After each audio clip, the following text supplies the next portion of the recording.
अस्सलाम वालेकुम जी, मैं हूं मलिक तहसीन। आज अपनी एक नई वीडियो के साथ। आज की वीडियो में मैं आपको बताऊंगा कि जब कोई असाइलम के लिए जर्मनी आता है तो उसको कौन कौन से बेनिफिट मिल सकते हैं। असाइलम सीकर के लिए जर्मनी में आके असाइलम करना बहुत आसान है।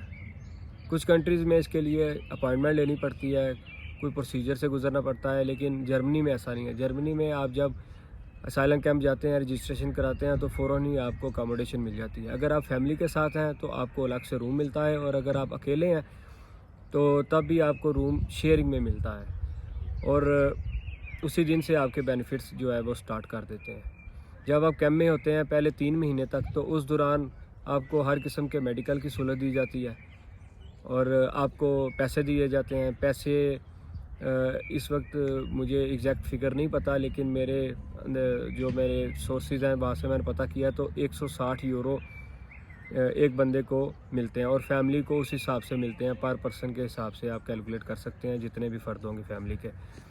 ये पहले 3 महीने तक ऐसे चलता है।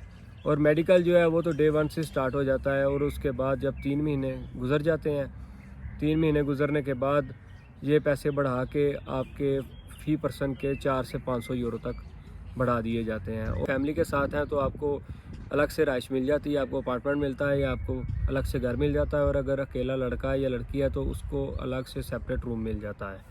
और मेडिकल तो आपका, जैसे मैंने आपको बताया कि डे 1 से स्टार्ट हो जाता है। अगर आपको किसी किस्म का भी कोई मेडिकल इशू है, अगर आपको कोई खुदा न खास्ता कोई बीमारी है, तो उसका भी इलाज ये आखिर तक करते हैं, चाहे उस पर जितना भी एक्सपेंस आए वो यही लगाते हैं।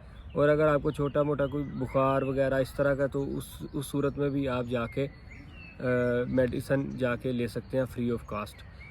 और इसके बाद असाइलम के दौरान हम यहाँ रह के लैंग्वेज सीख सकते हैं। लैंग्वेज के लिए हमें अपने सोशल ऑफिस को बताना होता है, वो हमारी लैंग्वेज क्लासेस का अरेंज करते हैं, तो वो भी फ्री ऑफ कास्ट हम सीख सकते हैं। उसके अलावा ड्राइविंग हम सीख सकते हैं असाइलम के दौरान।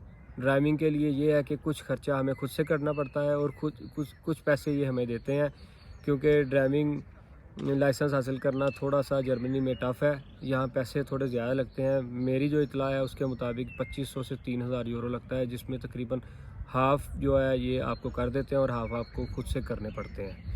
और इसके अलावा अगर देखा जाए तो अगर आप फैमिली के साथ हैं तो कैंप में ही आपको टेम्परेरी स्कूल मिलते हैं बच्चों के लिए, लेकिन जब आपकी क्राइस पड़ जाती है 3 महीने बाद, तो फिर आपका परमानेंट स्कूल, जो रेगुलर बच्चे स्कूल में जैसे जाते हैं वैसे आपके स्टार्ट हो जाते हैं। और स्कूल में भी आपको कोई ख़र्चा नहीं करना पड़ता। मतलब बुक्स, बैग, जो भी स्कूल के लिए स्टेशनरी वगैरह हर चीज़ वो आपको यही सोशल वाले देते हैं, या आपको स्कूल वाले अपने पास से ही दे देते हैं। स्कूल की टाइमिंग यहाँ सुबह 8 से शाम 4 बजे तक होती है। उस दौरान वो बच्चे को वहाँ खाना भी देते हैं, और होमवर्क जो मिलता है वो भी करवा देते हैं। और जो स्पोर्ट्स की एक्टिविटीज़ होती हैं वो भी सारी उनके स्कूल में चलती रहती हैं।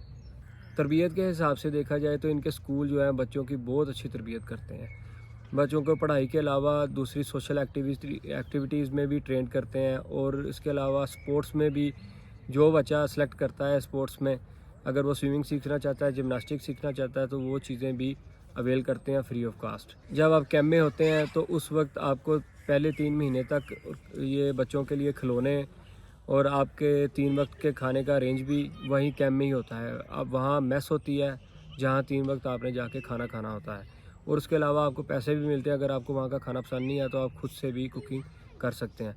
और इसके अलावा अगर सर्दियाँ हैं तो आपको सर्दियों के कपड़े मिलते हैं, और अगर गर्मियाँ हैं तो आपको गर्मियों के इस हिसाब से कपड़े भी मिलते हैं। लेकिन जब ये आपकी क्राइस डाल देते हैं या 3 महीने बाद आपको ट्रांसफ़र कर देते हैं, आपके पैसे बढ़ जाते हैं, तो तब आपको अपना खाना पीना कपड़े खुद ही अरेंज करना होता है।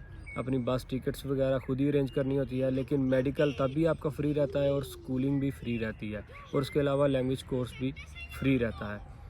लेकिन ड्राइविंग के लिए मैंने जैसा कि आपको बताया कि उसके लिए आधे पैसे आपको खुद से अरेंज करने पड़ते हैं। ये मेरी वीडियो जो मेरे सोर्सेज से इंफॉर्मेशन हासिल की, आप इसको 90% तक ठीक कह सकते हैं। हो सकता है कि जर्मनी की सब स्टेट में ऐसा सेम ना हो, और क्योंकि हर स्टेट का अलग से है, लेकिन तकरीबन 90% तक ये सारी चीज़ें सेम ही रहती हैं।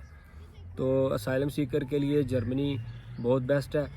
लेकिन उस सूरत में कि अगर आपका केस जेन्युइन है, आप अपनी पूरी तैयारी करके आएँ। ये ना हो कि आप असाइलम के चक्कर में लॉन्ग टर्म रहने के लिए असाइलम करें और आपको 6-7 महीने बाद वो डिपोर्ट कर दें आपका केस पास ना होने की वजह से। इसलिए असाइलम की तैयारी पहले करें, इस तरह अपना केस तैयार करें कि आपका केस पास हो जाए। तो उस सूरत में केस पास होने के बाद ये आपको वीज़ा भी दे देते हैं।